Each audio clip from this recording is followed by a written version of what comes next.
অবহেলায় মানুষ ভিতর থেকে মরে যায়। অভিমান জমতে জমতে একদিন পাহাড় হয়। এক সময় মানুষ প্রত্যাশা করা ছেড়ে দেয়, অভিমান অভিযোগ করা বন্ধ করে চুপ হয়ে যায়, ইচ্ছেদের উড়িয়ে দেয় আকাশে। কেবল দীর্ঘশ্বাসে হঠাৎ হঠাৎ মনে হয় জীবন কিংবা মুহূর্তগুলো আসলেই অন্যরকম হতে পারত। আসসালামু আলাইকুম, শুভ দুপুর। কী অবস্থা, কেমন আছেন সবাই?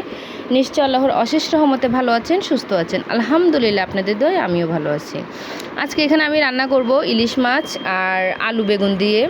আসলে এই খাবারটা নাকি খুবই ভালো লাগে। আমি কখনো আলু বেগুন দিয়ে ইলিশ মাছটা রান্না করিনি, আজকে প্রথমেই ট্রাই করলাম। আমার একটা ফ্রেন্ড আছে, সে সবসময় বলে যে আলু বেগুন দিয়ে ইলিশ মাছটা নাকি খুব যায়।